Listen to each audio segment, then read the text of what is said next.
Hello and welcome to my next trailer breakdown. This breakdown is going to be in regards to the new mobile game which is hopefully coming to be available in Europe and US early in 2021. The game in question is Harry Potter Magic Awakened. It's a mobile RPG style game. I'm going to be breaking down the trailer for this scene by scene, frame by frame, seeing what secrets I can find, very similar to the video that I did for the Hogwarts Legacy trailer. If you haven't watched that video, please check that out. I will leave a link in the description down below. Parts of this trailer I will be unable to understand because they are in Chinese, which is the only place that the game has been released for testing at this time. However, if you do speak Chinese and can translate it for me, let me know and I will do an updated video once I've got that information. Just a reminder, this is not sponsored, but if you guys head over to the We Are Horizontal website and use code MARAUDER, you get 20% off of your order. So as we get into the trailer, we get a nice iconic shot of the Hogwarts Express waiting on platform 9 3/4 to leave. As you can see by the time on the clock, it is close to departure time. It is 10 to 10 and the train looks to leave at 11 o'clock. I believe this character walking in from the right here is going to be the character that you create. Yes, once again, I believe you get to create your own character's appearance for this game. As the scene changes, you can see the Hogwarts Express leaving and the time is exactly 11 o'clock. A wizard is never late, nor is he early. We then get some wording helpfully translated from Chinese to English for me, and it says return to Hogwarts. I do not believe this is just a statement as you will be returning to Hogwarts to play the game. I think this is return to Hogwarts after the main events of the Harry Potter series. As the trailer goes on, there is more evidence to support this. The next scene is very similar to the Hogwarts Legacy trailer and you get a nice sweeping shot of the castle. The art style in this game is absolutely gorgeous and I really do love it, and I'm looking forward to playing the game just so I can gaze at the art style itself.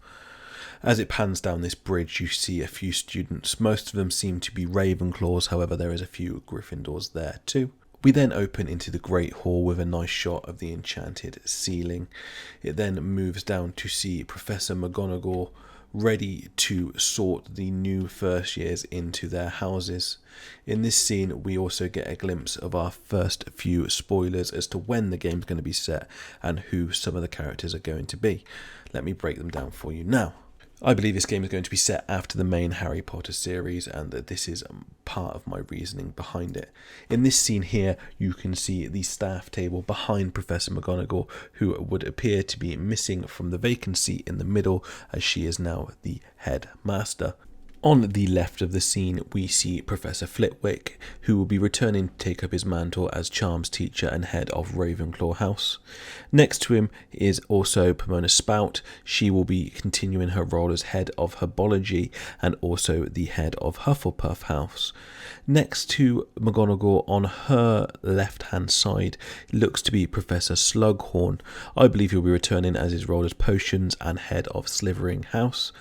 And then on the far right hand side, I believe is going to be the new head of Gryffindor House and also the herbology teacher, who is Neville Longbottom.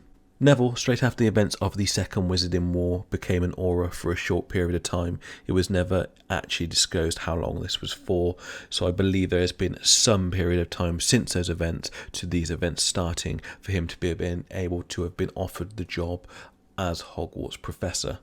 Neville is supposedly very proud of his DA coin, which he still keeps with him and will show to students. It would be interesting to see if that is a nice little Easter egg that our student will see during this story. It would appear as though our student gets sorted into Ravenclaw House as they are next seen wearing a Ravenclaw coloured scarf in a dorm room area. In this dorm room, there's a few things that I would like to point out. First of all, there seems to be a section in the middle where you can communicate with your roommates and you can also interact with the table. On the table, there's a few items that you might be able to interact with which could help with leveling up. There's also a book that you can potentially read. There's also these weird owl, what I can only describe as potentially hats. I don't know what they are, I don't know what they do, but there seems to be one next to this bed who belongs to Edward and one next to this bed who belongs to Baron. Finally, there is a knight in a picture frame by the floor. I'm hoping this is going to be Sir Cadogan. He seems to be walking very cheerfully toward the screen, although he doesn't seem to be getting anywhere. We then see some more helpfully translated writing which says study magic in various classes. The first class we see is Charms, with Professor Flitwick teaching the students Wingardium Leviosa.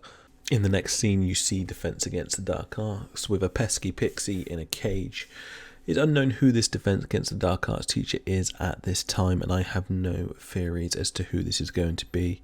However, the fact that the hood is covered up the face, they do look very creepy and very dark, and it'd be interesting to see what role they play in the game. In this Defense Against the Dark Arts class, we see our first hint as to what the storyline of the game could be. As you can see, the pixies decide to escape once again, and I don't think that it's a coincidence that these characters are reliving the events from the Harry Potter series. There is more scenes like this as the trailer continues.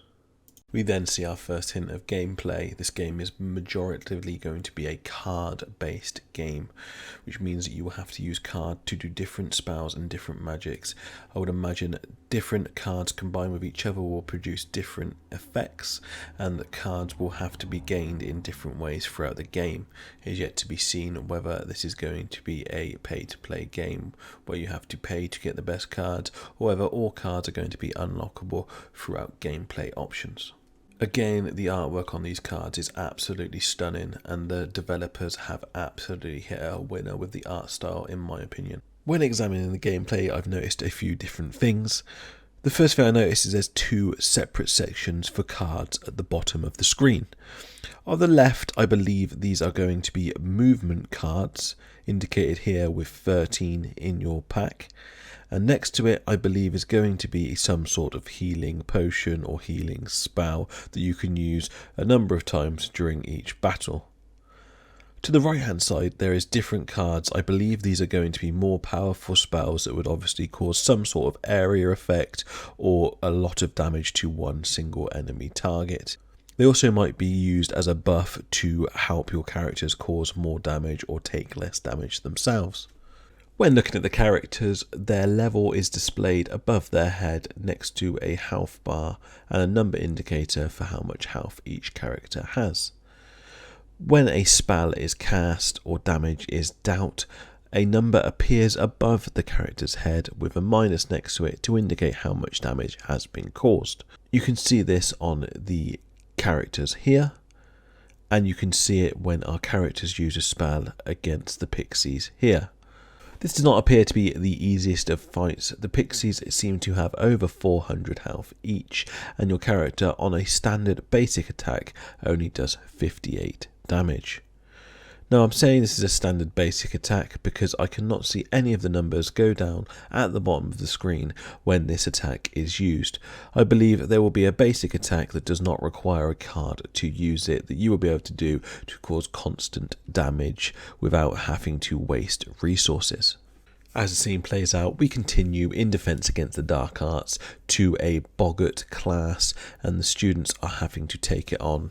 This student turns the boggart from a snake, which isn't really that scary, to this creepy monstrosity. What the hell? More writing then comes across the screen saying cast magical spells.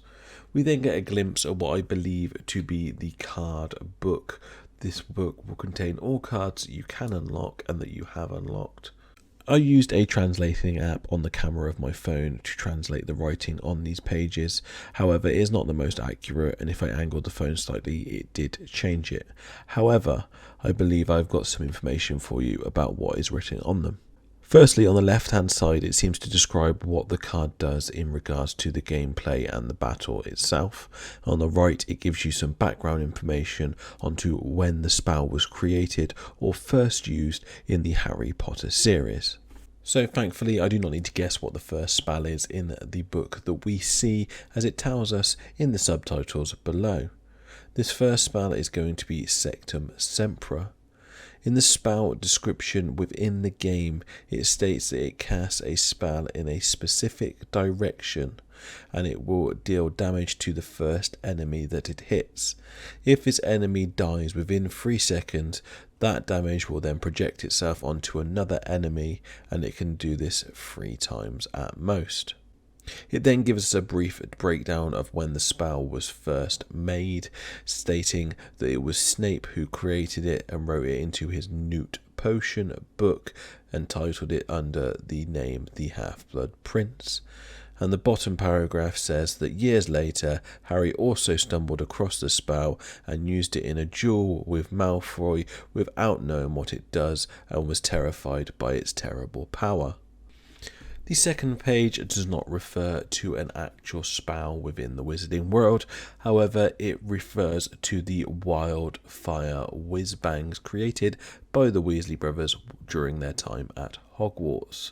In the spell description it states that you will point the fireworks to a designated area and this will cause multiple injuries within that boundary. This appears to be an area effect attack. On the right hand side it states that the Weasley twins created these fireworks and used them to start an uprising against the high-ranking official Dolores Umbridge. Next we find our characters in another familiar scene. They seem to be in the girls' bathroom fighting a troll. This troll also appears to be defeated by a Wingardium Leviosa charm to use its own club against him. I believe that somehow within this story there is going to be some way your characters relive the events of the past within Hogwarts itself. I believe this is why it explains that Snape made Sectum Sempra, because maybe even you will be going back to that time period. It'd be interesting to see how this game is going to play out and why so many of the scenes in the trailer seem to have been seen before with different characters in the past. More writing comes across the screen saying explore the wizarding world. We then get a glimpse of not just Hogwarts but Diagon Alley. In this scene we can confirm the locations of a couple of well-known shops. Firstly, we see a glimpse of quality Quidditch supplies in the bottom right hand corner. We then see next to that Ollivander's shop. Hopefully you will go there to get your wand towards the beginning of the game. On the opposite side of the street you see Madame Malkin's robes for all occasions, where you will get your school robes. And just behind that you also see Weasley Wizard Wheezes, which continues my theory that this game is going to be set after the events of the First Wizarding War. It's left to be seen whether Ron will be working within Weasley Wizard Wheezes or whether he will actually be an Auror at this time. At the bottom left hand corner of the screen you can see a shop that ends in what looks like ES and says new and used on it. I believe this shop is going to be Pottage's Cauldron Shop and it sells used and new cauldrons. As you can see to the right hand side of this shop there is a large pile of cauldrons, so it's a pretty educated guess. Finally, at the far end of Diagon Alley you can see Gringotts Bank standing tall and wobbly in the distance. The next location we see is the famous moving staircases of Hogwarts, however there is not any secrets that I have been able to find in this location. The next scene opens up to one of my favourite characters that have been left out of the movies, and that is Peeves the Poltergeist. He seems to be terrorising your characters in what looks to be the Gryffindor common room. The final shot of the trailer is your character face to face with a Hungarian horntail, again adding to the theory that the characters are somehow reliving the events of previous characters in the books. As the trailer ends, you get another sweeping shot of Hogwarts and Harry Potter Magic Awakens comes across the screen. I am very excited about this game and I can't wait to see some more about it. I know there is some gameplay footage that has been released on YouTube from the beta testing in China. I am planning to get hold of some of that footage and do a breakdown of further things I can see from the footage itself.